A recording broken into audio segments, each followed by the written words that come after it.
Alright, this round is being recorded. You guys are all aware of that, right? Yeah. Cool. Check over there. Yes, please.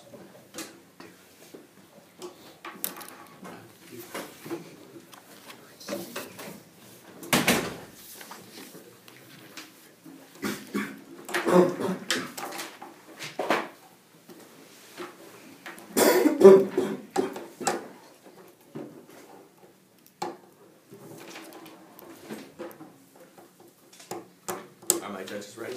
Are my opponents ready? Is my partner ready? Let's jump right in. The resolution presented to us today is that the TOC for the California Cup should utilize common knowledge resolutions and prohibit access to the internet during preparation time. As the affirmation, we obviously affirm this resolution, and before we get any further, I think we should go over the definitions for this round. The first being that of utilize, which we all can agree on is make use of. That the TOC for the California Cup should make use of common knowledge resolutions. And the next part of this is what common knowledge resolutions are. Common knowledge resolutions are just noteworthy events, things that people know about. It's a pretty obvious definition, and my partner and I see no need to spend further time on it. Now, the standard we'd like to present for this round is that of net benefit. And preparation time, obviously, is just the preparation time before the round starts, the 20 minutes that we're generally given. So the plan we have is that John Thorpe should implement this plan starting at the 2014 Tournament of Champions for the California Cup. We think that this is the ideal time for this plan to be implemented because A, the 2013 TOC for the California Cup is almost over, it's already underway, and the 2014 TOC for the California Cup should give him enough time to actually prepare for this plan. Yes? That's the question with your plan text. Are you a mechanism? Who are the net benefits to? The net benefits are, it's net benefits as in whichever side provides more benefits ought to win the round. So we look at this holistically, saying, does the AF provide more benefits or does the neg? And I won't be taking any more follow-ups. And so essentially all debaters will have to prep in view of their judges. So this encourages debaters to not cheat, to not go on the internet. So we feel that this is a foolproof plan, that the affirmation idea completely stands. And now this entire debate is going to be based on whether or not textual advocacy is preferable to subtextual advocacy. And my first contention is that of actual research. And it encourages the parliamentary debaters to actually research. Now currently at the TOCs, we're able to look up anything we want on the internet in the 20-minute preparation time we have. So an example I'd like to give is about the Senate in Canada. And my partner and I had this topic in our second round. Neither of us knew anything about the Senate in Canada, yet we were able to spend 20 minutes learning about it and giving a quick 34-minute round on the Senate in Canada, a round which was horrible because neither side knew anything about it. So what we're doing here by allowing the internet is making it so that students spend 20 minutes, the debaters spend 20 minutes before the round learning about this topic and just passing it off as something they actually know, which is not what we want. This means that debaters read things for the sake of a single round rather than the actual educational value which debate stands for. Debate is an event that's supposed to challenge our minds, and by spending 20 minutes before a round just reading something on the internet or looking at some obscure article that we find on the internet, we're not actually learning about said topic. By preparing for that before the tournament, by reading about it at home, by coming here with prior knowledge about the said topic, that's what's actually going to promote the educational value of speech and debate.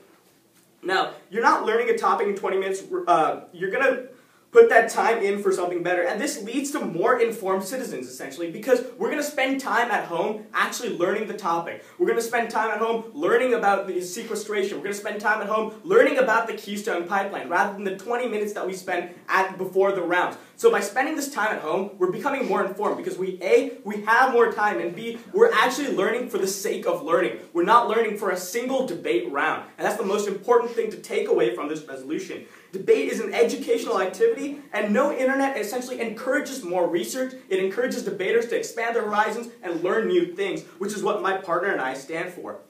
Now, our second contention is that of real-world applications, and this ties back to the common knowledge resolutions part of this round. So if we have resolutions about things that are under this common knowledge definition, such as sports, music, current events, things that relate to the debaters, we will have better debates. And this is essentially because debaters know nothing about things like Afghan provincial governors. They know things that are happening in their community, things that are happening in their society. And these common knowledge resolutions pertain to the debaters. So the debaters will actually be able to debate about things they know, things that they have spent time learning about. Yes? I'm sorry, but how is pop culture debates educational?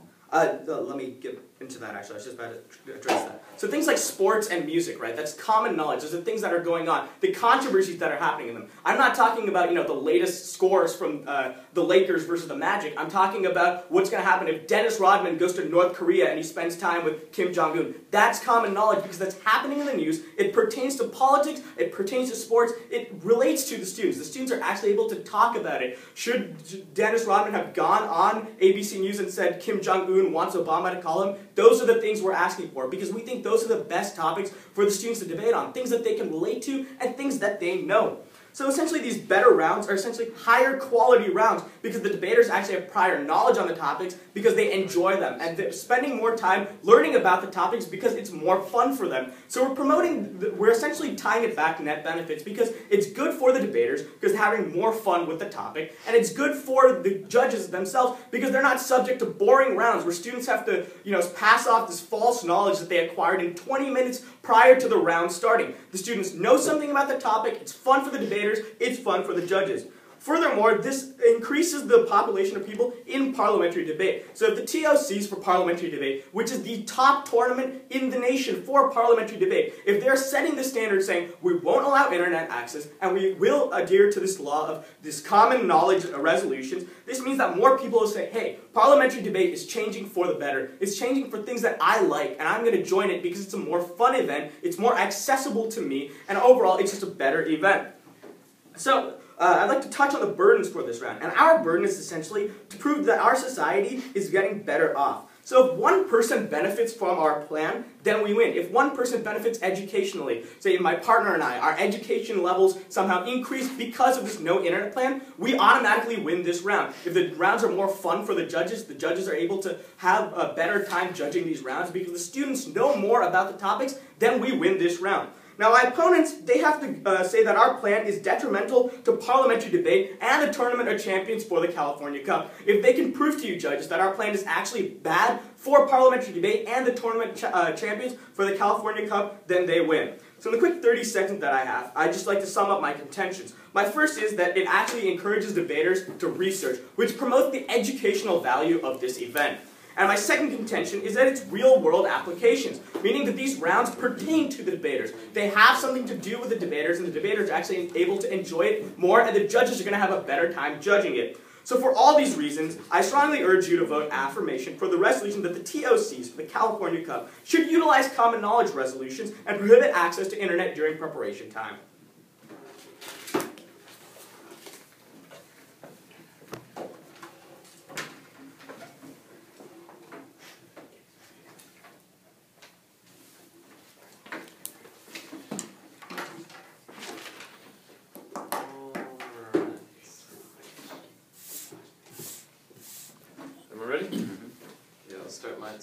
So to give a brief roadmap of my speech, I'm going to go into their plan text. Basically, I agree with everything they stated. Their whole plan of John Thorpe issuing a referendum to the California Cup, making that all common knowledge resolutions, prohibit access to the internet. And they talked about how you have to be in view of judges. That was kind of an issue they brought up. Then I'll go into all of their contentions and then bring up my whole case on why I actually research and using common knowledge with a combination of new information that you obtain from research on specific topics is beneficial towards your education, and it's beneficial towards debate, and especially the Tournament of Champions, which is different than most parliamentary debate tournaments. So I'll go to their case. They talk about how a little caveat of this is that you have to be in view of the judges, but this is another issue of like being loud in a sense. If we're all debating, if we're all like prepping in the same room, how we're supposed to discuss with our partner issues that we're talking about.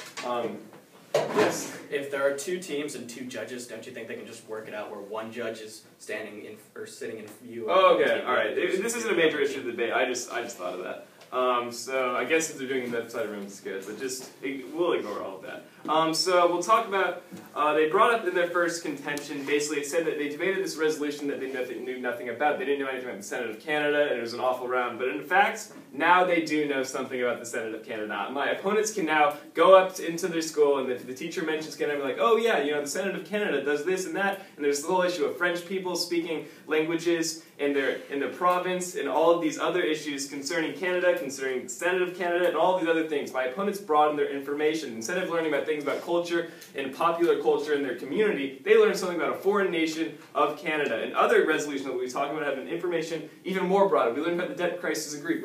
We learned about issues of boycotting elections in Egypt. We learned about these worldly perspectives, which using information we obtained in 20 minutes research or information we researched beforehand, using that and common knowledge that we've also received, that helps broaden our debate experience. I'll probably address your point in my contention because I realize you're probably going to ask something I know. So I'll go into the things they're going to address, or the things that they talked about. They said that we're passing it off as something they know. People are just lying in their debates. But this is not the case. Simply, people who use research to its full potential aren't just passing it off as something they don't know. You legitimately know this information. Me and my partner were debating about the Athabasca oil sands in Canada, and now we know a whole lot about the whole issue. We weren't just lying in front of them and just passing it off as something we know, because we actually knew a lot about it. We used research beforehand, we researched during the week, and combined with some specific research from before and actually how much money the Athabasca oil sands are making, how much revenue it's creating, how this is benefiting the Canadian economy, just brief tidbits of information received, combined with our common knowledge, made the education experience of the debate much better than if we simply use common knowledge like, oh yeah,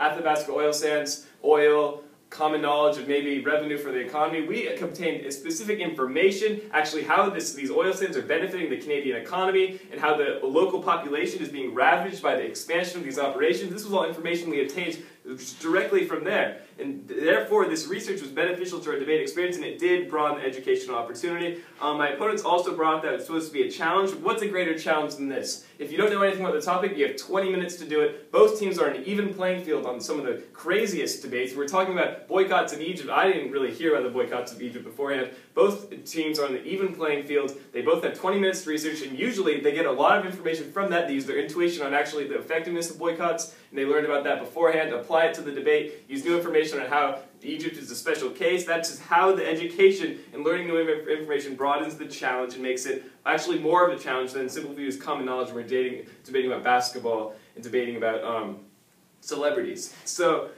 they also talked about how we're wasting time. We're using these 20 minutes when we should be like writing our case and stuff. And they talked about how you need to research at home. But this is non-unique. Basically, under both cases, you can research at home. And if you research at home, you are in the upper hand. If you research at home on all these potential topics, you will know a whole lot of information, and you won't have to use your 20 minutes to research about specific information. You can use this to your advantage, but it also brings on the case that these are a broad range of topics, and that because they're so broad, actually using education research at home may not be to your advantage. Maybe you should wait to the end, but you can just research general tidbits of information. It makes a whole new dynamic institution of debate that the Tournament of Champions is. Yes?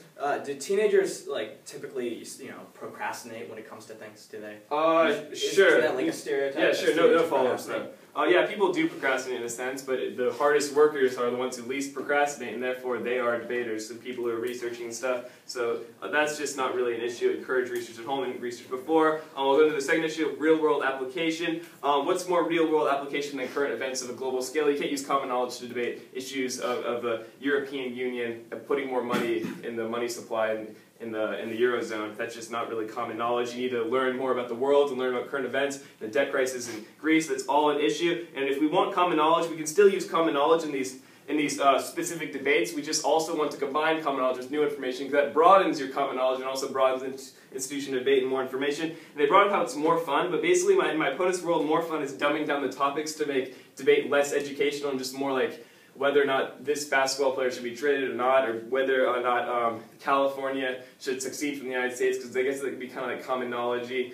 But essentially, that's just dumbing down the topics. We should be talking about specific intricacies of the world and talking about how these affect the whole world as a whole and getting our perspective. Now I'll go to my three contentions. My first contention is international perspective and greater education. Doing brief research and then broad discussion combines common knowledge and new information. Basically, we're doing brief research before, or if we know stuff before, that's basically categorized as common knowledge. We learn new things and gain new perspectives. We're debating on issues that matter. We're using our speaking skills by debating things we're not necessarily comfortable with, which if it affects our speaking skills in a public setting, we're on the spot. We must address things that we're not completely sure about, but we have this understanding, and we use our intuition greatly. Public speaking skills are gained enormously in the understanding of current events. It's different to hear about a boycott in Egypt elections rather than to actually research it specifically. If we just heard on NPR briefly, we must do this. Another issue is The TOC is more competitive. This is actually a different type of debate. My opponents, there are many parliamentary debates, but this is a different type of debate. People here have skills to incorporate new information into speeches. How are we supposed to neglect the skill of research into debate? We need these 20 minutes because everyone here is used to this. Talking 15 minutes about a new topic is a skill that all of these debaters here at the Tournament of Champions have and they're used to doing. So this is a skill we must utilize. More challenging resolutions. We talk about good co-determinations. These are more challenging. We want to challenge in this debate because out of the best 22 teams in a certain region, we must use that. And also it's much more fun. So third contention is much more fun to debate topics that we're not necessarily sure about. We have to research before, and each team is at a disadvantage, but then an advantage after researching. So for all these reasons, that it's more competitive, it's better education, and it's benefiting the whole Tournament of Champions. I urge a strong vote.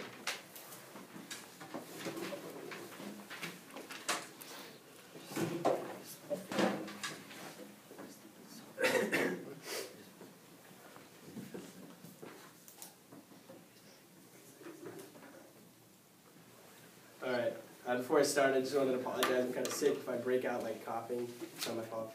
But I'm going to first go over my own contentions and then my opponent's. So with that, is everyone ready? Okay. Let's begin. So our first contention under the resolution that the TOC for the California Cup should utilize common knowledge resolutions and prohibit access to the internet during preparation time is that we encourage research. Essentially, we provide the impacts that we make it more educational for the people that are actually researching instead of now coming to the round, showing up, and then saying, oh, you know, I got 20 minutes. I got to copy down as much information about something as quick as I can and then say it during my round and then hope that it sticks. That's what they said to this is a couple things. The first is that you even the playing field. They said, what's a bigger challenge than not knowing anything about the topic and then coming in and having 20 minutes to make stuff up or copy down what you see on the internet as quick as you can. But that's exactly the point that we're trying to make. When you have this ability to research beforehand and you know that you're not going to get this time in 20 minutes to copy down stuff from the internet, what happens is the people that want to win are going to want to research. So we encourage research. So this is exactly what we're trying to say. We encourage research. If we can get that one guy who used to use those 20 minutes to copy down information, if we can get that one guy to now say, you know what, I should probably research because I'm going to get destroyed in my rounds if I don't.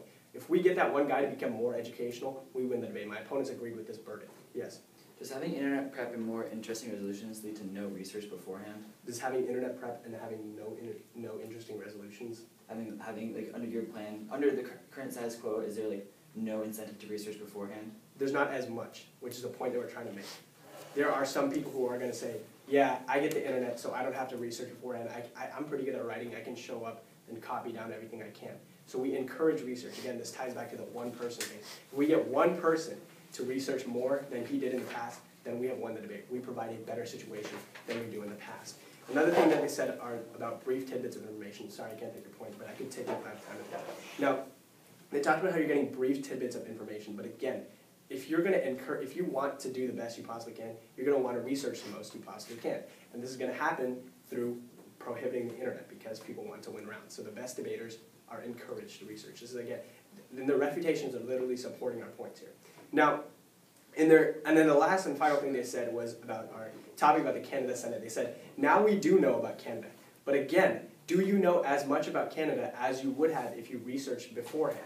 Those people that usually use those 20 minutes now are researching about Canada beforehand and now know more about Canada than they would in this round. Once again, sorry, I don't have that much time. Let's go to our second intention. We talked about real-world applications. And this is something that's been confusing about the definition of exactly what is common knowledge. And I think this is something that my opponents misunderstood. We said that we really shouldn't be having a debate about what this actually is, but unfortunately I do have to get into this. So real common knowledge resolutions are not necessarily resolutions like gun control, death penalty, those stereotypical resolutions that you have, like the four of them that exist. What we mean by common knowledge are things that are in the news. My partner talked about how Dennis Rodman is going to Korea. For example, how Jay-Z is going to Cuba. Are those things beneficial? That ties back into pop culture debates. But basically, we're saying common knowledge are things that are prevalent in the news, not Afghanistan provincial governors. Like, I mean, that's not in, like, this is, I really don't want to get into this debate. There's so much leeway here, but essentially we're saying that what's in the news, what's relevant to people right now is common knowledge. So something about Afghanistan provincial governors really isn't relevant. I mean, there's a clear fine line here. Now, some of the things they said is that with common knowledge, you can't learn more about the world. And again, what I just said applies to that because common knowledge, you are talking about international topics. We're not necessarily just talking about the 2 or 3 resolutions that we always hear that are generically common knowledge. Now, the next thing he talked about was that just because our definition of more fun equals to dumb down it and to create less education. We're not doing that again. Number one, we're creating more education because of the fact that we encourage research. But number two, we're not dumbing down these topics. A lot of these topics that we've had do apply, but at the same time, a lot of them don't apply. We're just filtering out the ones that really don't matter and the ones that people aren't going to be as passionate about to debate. Now, before I get to their case, I'll take a point. Do you believe that we could have debated about the Egyptian election boycott without research beforehand? Without research? Without the 20 minutes of online prep? If we were to research what was in the news, yes. And this is, I'm actually going to talk about this and why having obscure topics is a bad thing, but they don't really address it. But anyways, let's get to their first contention. Essentially, they talk about how you're going to learn about international topics. Again, international topics aren't necessarily not common knowledge. Common knowledge just refers to things that are prevalent in our society today. And again, if we can prove that this one guy who would otherwise who would otherwise not research, so he doesn't fall into my opponent's contention of the guy who does research beforehand. We don't care about those people. We care about the people that don't research right now. If we can convert one of those guys to someone who does research and someone that doesn't only use the 20 minutes of internet time, then we win again. Now, basically, again, the first contention is extra topical because we do talk about international topics. Their second contention is that it's more competitive. Now, what they said to that is you're neglecting, people are used to debating with these 20 minutes, so you create more competitive debates. But at the same time, you're creating these debates that people know nothing about. Things like Afghanistan provincial governors, again, I keep coming back to this resolution, but you're going to go in on the internet, look this up. You know, I'm going to give like a 2-minute speech because I know nothing about this, a 2-minute 1AC, and then you're going to have a debate that really isn't passionate because people don't know what they're talking about. They're simply trying to act confident, and at the end of the day, it's not as educational as it is if you were to prohibit internet. Because you're talking about common knowledge resolutions that people can research for beforehand if they want to do well, that are encouraged to do so. Now, the third contention that they really didn't spend that much time on was that of how it's more fun. And I'm going to cross-apply the refutation to it, was that the resolutions are more challenging. And again, fun correlates to the amount of passion, the amount of relativity, the amount that it relates to you as a person. These resolutions that we're having with internet that are more confusing, that aren't as common knowledge-ish as these resolutions that we have under our plan, make it so that people aren't as passionate because they simply don't know what they're talking about. They simply cannot prepare for those kinds of things. So at the end of the day, you're creating less passionate debates, you're creating less competitive debates, you're taking away people from Parley because you say, oh, we have these obscure resolutions, we get 20 minutes. People are just writing, people don't even know what they're talking about. Why should I be in this event? I want to be in an event where they encourage research. And at the end of the day, that's what's going to happen if we use the new rules in prohibiting the internet. So for all these reasons, I affirm. Thank you.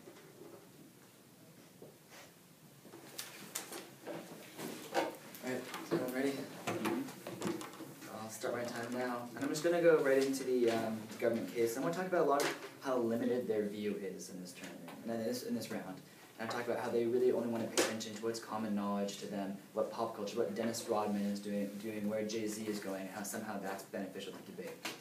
Debate, one of the greatest things about debate is how much we learn from it and how much we benefit in getting it, how I'm open to exposed to new things and new ideas and new concepts, and that's why we all do it, is to learn, to benefit. That's why you guys judge, that's why you come back, and that's why you come back and coach debate, is to maintain this thirst for knowledge and to quench it through this great activity, and to learn more and to explore more. And by limiting it to common knowledge topics, that is just a really bad thing to do, because now we're going to be debating with, is it good for Dennis Rodman to go to North Korea? Is that really what I debate about?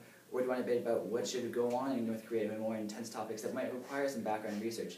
And on the issue of and common knowledge, again, also that's really subjective. And the Tournament of Champions is open to a lot of people. So you have a team from Quebec, and they've come here, and now they're competing with us. Common knowledge for us could be in a California tournament. They could be debating about Prop 8 and its status in the Supreme Court. But a common knowledge for the Quebec team could be about Bill 14. Common knowledge is not, they have a very limited worldview, and they're doing common knowledge for the Bay Area only. We want to be able to open this up for many people and offer really fair debate. We want these teams from other countries and other regions of the United States to be able to debate with us and have a fair debate. So we need to do more advanced resolutions so that team from Quebec can actually have a good chance against us, because it wouldn't be fair for us to argue whether or not Oakland should pass a certain bill. That's not a fair debate. And although it may be common knowledge to us, it's not common knowledge to everyone. Common knowledge is really subjective, and the government team is failing to acknowledge that. And again, also, on the tournament that they're failing to look at, the Tournament of Champions is one of the very few tournaments that offers internet prep. The first Santa Clara tournament, the Stanford tournament, the GGSA tournaments, the Golden Gate Speech Association, they don't offer internet prep. So it's not like, and so all the advantages they have are kind of in the status quo, but the Tournament of Champions is an opportunity to really test your knowledge, to have these more advanced resolutions that require you to think more, that require you to do some background research in that 20 minutes of prep so you can learn more.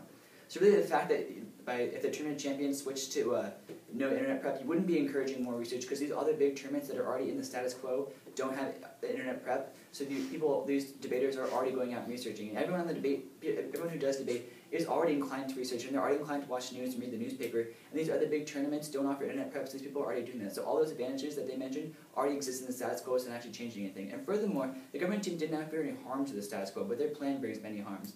By having these internet prep, you lead to really interesting resolutions and all these things.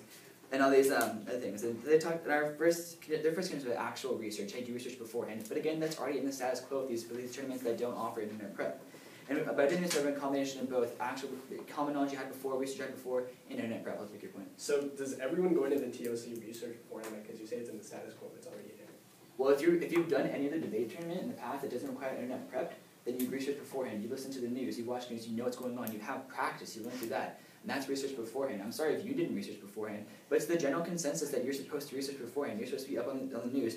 But by having these internet preps, these aren't topics that are completely out of the blue, but something that requires a little bit more facts, a little bit more research to brush up upon. And that just leads to more knowledge. And actually, by doing this, you're learning more. And the second tension, this is real-world applications. And then there are examples where Jay-Z going to Cuba and Dennis Rodman going to North Korea. Real-world application is just what these pop culture icons are doing. I'm sorry, that is not a real-world application. A real-world application could be all the time we have, like, should we pass a co-determination law? What's happening with the oil sands in Canada? We didn't know a lot about that before, but now we do, and these are really pressing issues. Egypt, with their constitutionality of their elections, that's a really interesting issue, and it's going to affect United States relations with them. So that is a real-world application. And then they talk about more people going to the parliamentary debate if we didn't have internet prep. Well, the majority of tournaments don't have internet prep, so that incentive to get more people into parliamentary debate already exists. And then Tournament of Champions is already really exclusive, and it's alone for some of the top debaters. And so it actually wouldn't be inviting more people in because they'd say, regardless of whether I join debate, I might not have the opportunity to debate in the Tournament of Champions. But because of the general thing that most tournaments don't have internet prep, you wouldn't actually be inviting more people into parliamentary debate. And I want to go into my case. Our first contention was about international perspective in education. And they said that international perspective does not necessarily equal common knowledge. And that's true.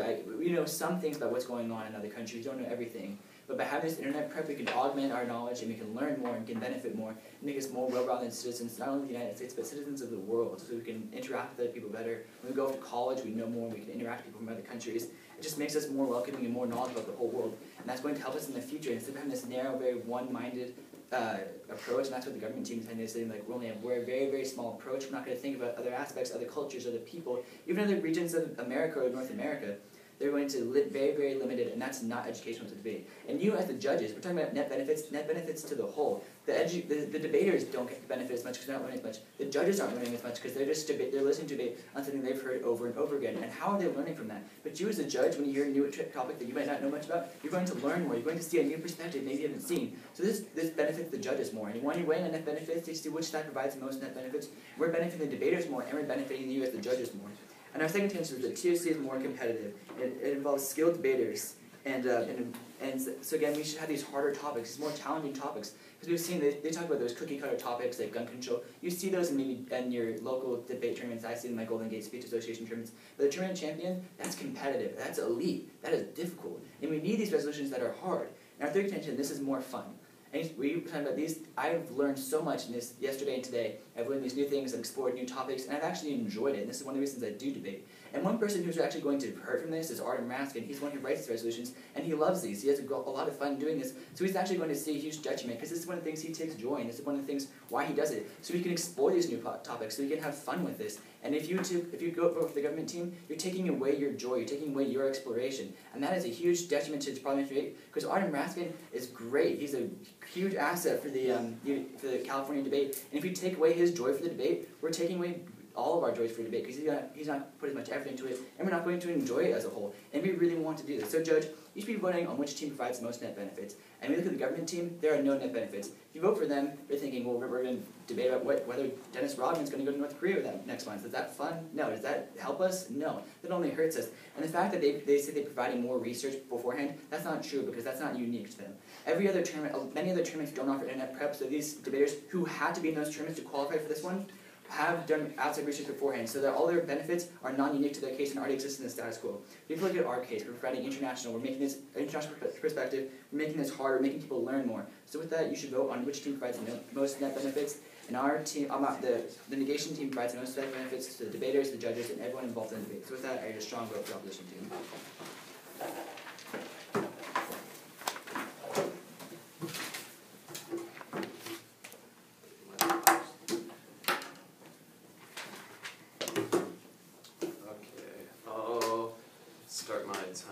So to give a brief roadmap of my final speech, I'm going to go to the major voter issues and these clashing points and just address all of these few issues that we've just been debating upon and explain why the current status quo of internet prep is beneficial towards the debaters. So the first issue was research. My opponents keep bringing up this one guy. If we get this one guy to do research beforehand, we're benefiting debate. But essentially, my opponents are neglecting, they're only having one, they're basically not assuming the majority of people are researching beforehand, but the fact is, under the current status quo, 44 debaters here are doing research. And the benefits of research my opponents have talked about, the benefits of research we've talked about, and because you have this option to research beforehand about a specific topic, everyone's doing research here, everyone is learning, rather than just several people who may research beforehand, or maybe the majority who research beforehand, but also I'll go into the fact that research before is even subjective. Research not involved in your 20 minutes, but before, the weeks before is very, very subjective. Who's to say everyone will research the same things? If you Google current events, different things will come up.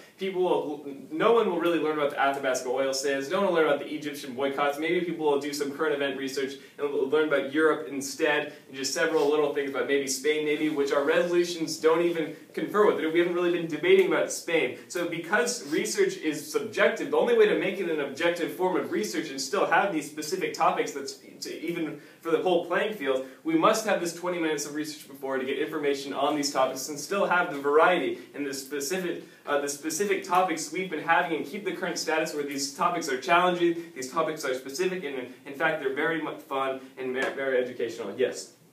So you can guarantee that every one of the 44 debaters here researches? Well, I'm saying in the 20 minutes, they will use their research beforehand. Maybe if they just Google on their phone a little number. I'm saying much more use their research before the debate, these 20 minutes, rather than before the debate. On these specific topics, I'm saying if you compare, if we had a topic about Egypt right now, before, we can't assume that everyone debated about research, but if you actually had a topic about research, and you're in the round, you have 20 minutes, you're going to do some research to learn more about it. So the fact is that we have more research on our part than their part, and we're guaranteeing that people will research if they're put at a lower end and not really expecting the topic, which they won't be, because these are challenging topics, and I'll get into other voter issues. So the second issue was more education value, and I'll be linking these all to the net benefits of debaters and who's getting the benefits.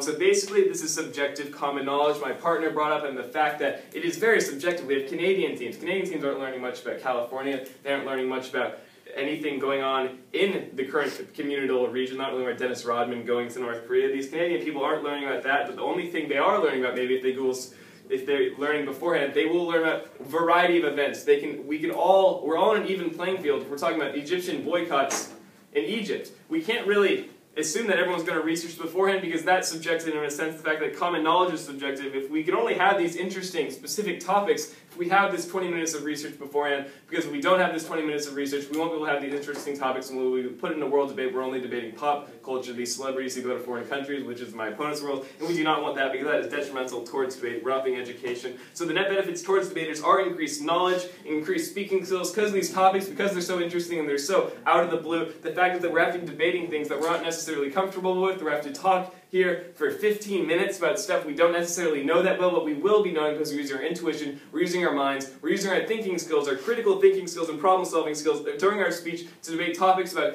the European zone and talking about whether we should raise the monetary support and how it affects interest rates and inflation rates. We can't really learn about that beforehand. We don't have the option to subjectively research that. It's a guarantee we'll research beforehand and we'll learn about these things and use all of our skills for that. So that's a clear benefit towards people, and we're learning new things. Another voter issue is that the TOC is different. My opponents are neglecting neglecting the fact that this is a different tournament. There is Santa Clara, there is Stanford, there's Oregon, there are all these different tournaments in the United States that involve no internet research, and these are different sort of topics. The fact that the TOC is the 22 best teams who are invited into this tournament, and these are harder topics, harder competition, and much different playing fields, and the only really way to make this playing field, you can use this in a variety of ways. We don't want to use this tournament as every other tournament. We want to make it different. We want to make it more of a challenge. And the challenge is to use these specific topics that you can't use with subjective common knowledge. You must involve research into this debate so we can debate things out of the blue, so that we have more variety for people, more of a challenge, and individuals can use their intelligence to a far greater degree if we have informational research beforehand. And the other voter issue I want to talk about is fun, because we are all here to have fun, and the most fun comes from a challenge. The most fun comes from learning new things before the debate, comes from learning things you will be applying to your debate, and this relates to the net benefits because we want people to have fun. We want our debate individuals to have fun. We want them to have a challenge. We want them to debate the highest quality of competition they can, and because for all these reasons that we don't want to dumb down the world debate to debate about pop culture and celebrities, and we want to keep it to current world events that aren't subjective, I urge a very strong vote in the negation.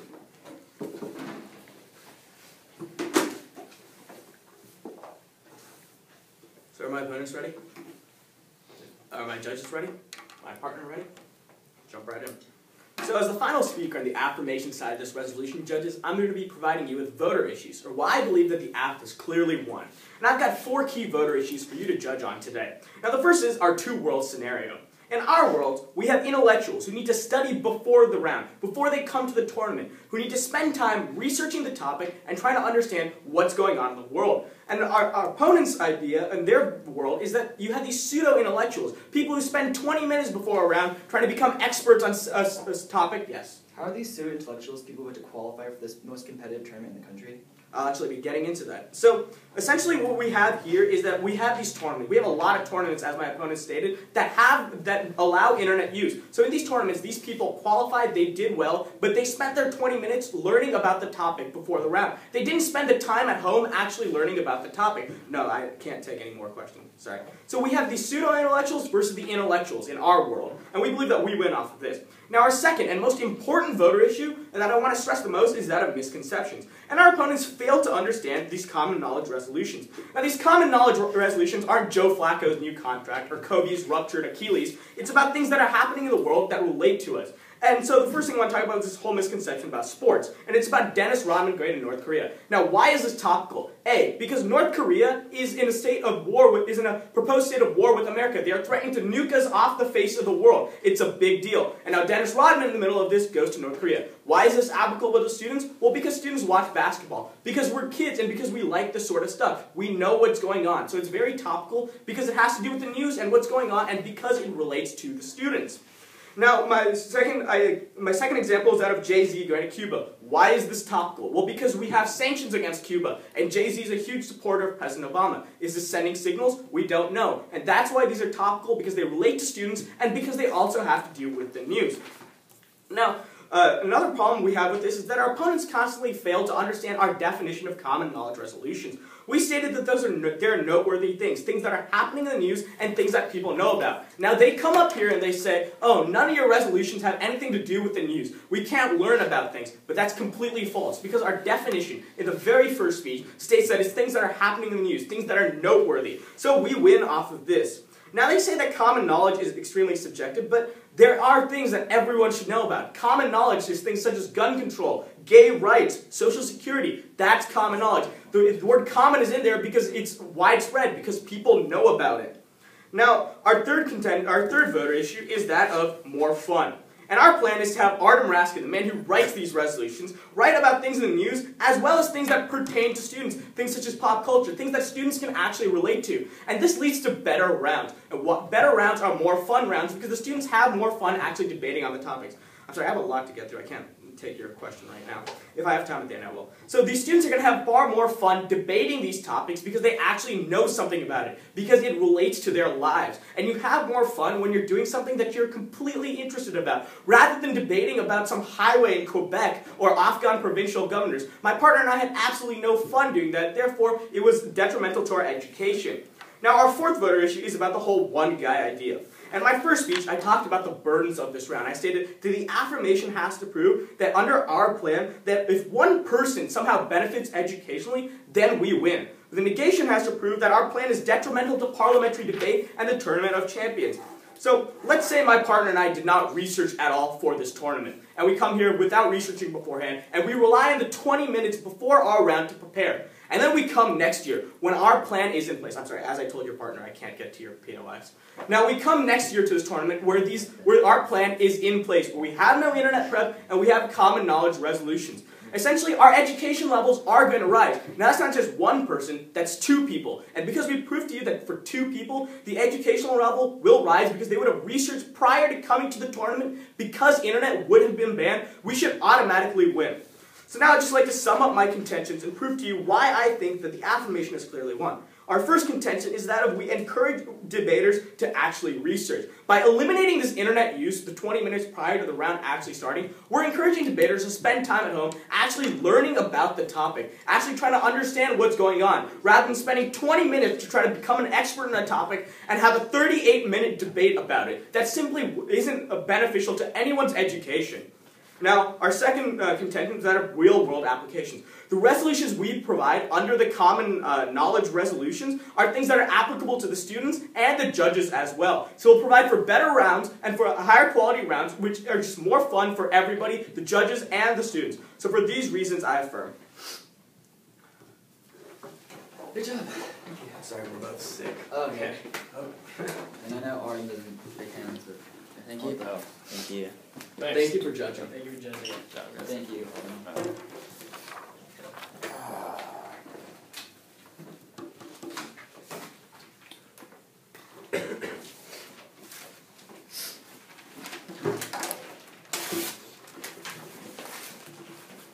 Wants to go outside? You don't have to.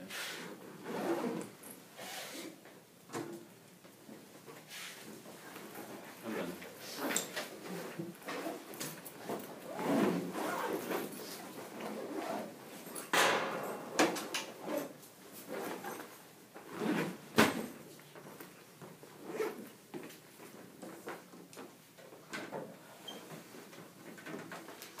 Do you want to stop recording? I don't know, do you want to record the RTs or no? I don't care. Alright, you want to record the RTs too.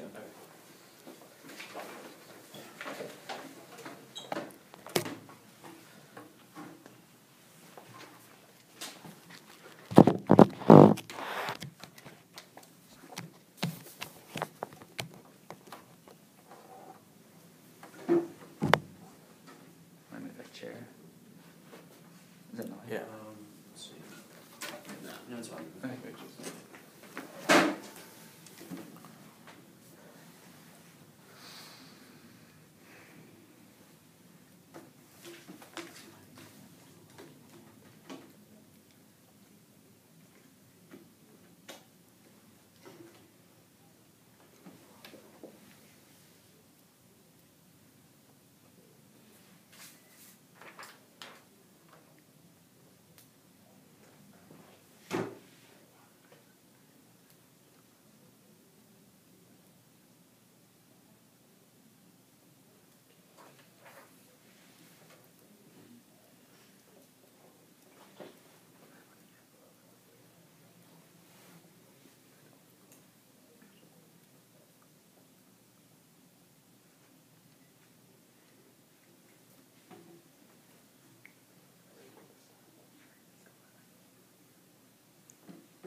You guys spoken the words on the board, right?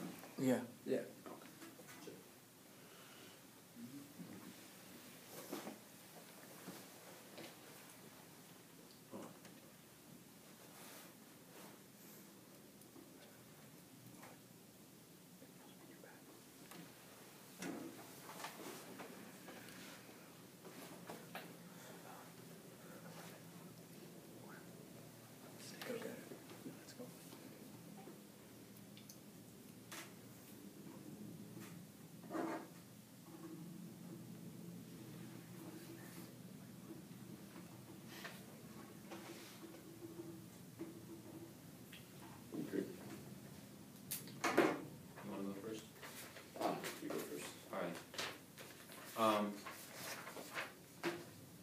So I think this round comes down to the weighing between like at tournament research as opposed to pre-tournament research. I think that you're going for several arguments there. You're going for the argument that they're not mutually exclusive, right? Because, but I don't think that you don't argue that well enough, right? I don't really know how else to say that. You just don't spend enough time on it. You don't give enough examples or warrants. You just sort of assert that that's the case. And so I think the weighing is being won by Lynbrook on that. However, Lynbrook is conceding a critical point that's coming out of the member speech. The point being that as long as other tournaments don't allow internet, people are still going to research. Now, that point is only coming out of the blog, and I was hoping that you guys would have brought that up earlier, but it is coming out of constructive speech, and I think that the PMR does not do an adequate job addressing it. And what the opposition is telling me is that that point, if I buy it, and I do buy it, because it doesn't have a lot of ink on it, functionally non-uniques all the government's offense, right? Because they can garner pre-tournament research because people will do that for any other tournaments anyway. Does that make sense? Also, you're dropping the critical Artem will be sad, they're sad. So on a low point win, I'm giving the victory to O'Dowd. Yeah, I agree with Artem. For me, it was also a low point win, and it was, I was gentle with the speaker points, but it was a significant low point win for me. I found myself throughout the entire round because I tried to enter the round as a blank slate, but I know that I have a bias against internet prep because back in the day, men were men and people did real debate. We didn't have any of that nonsense. But even with me probably having a bias in your favor, what Artem said is completely right. That critical point about them basically not uniquing almost all of the offense you guys have in the round. If you guys had ink on that, my decision probably would have been different. But I don't have anything that comes closer to buying to it. It's just basically cool conceded. And then your burden, no one brings it up. It comes up in the first speech and the last speech. But in between those two, I don't get really much ink about it at all. Like, no one's saying that we shouldn't take that burden of, like, if we can benefit one person or not. No one's saying whether I should. And it comes up at the very end, and I extend it, but it doesn't necessarily play into your favor, because the reason I end up voting for them is on that issue of the education and the compelling analysis I found, which was not only that they've not unique your stuff, but that suppose people, as you guys are saying, are lazy and they're not going to do their research. By giving them internet prep in the 20 minutes, like, their point is basically that the people are here. They guarantee research happens during that internet prep time. So they've got like maybe half of people or whatever, some people do research outside, but they guarantee everybody researches during prep time. And I get I wanted that point to come up a lot sooner, and I wanted there to be more analysis on it, because it sort of gives you like their side plus, right? You're saying, look, you can still research outside, but we actually force that one person they keep talking about to research because they're here at the tournament, they've got a phone or whatever, we're giving them the internet code, they're going to do it. You guys, I don't know, you guys really needed to cover the uniqueness, but other than that, it was a pretty good round. All right, thank you. Thank you.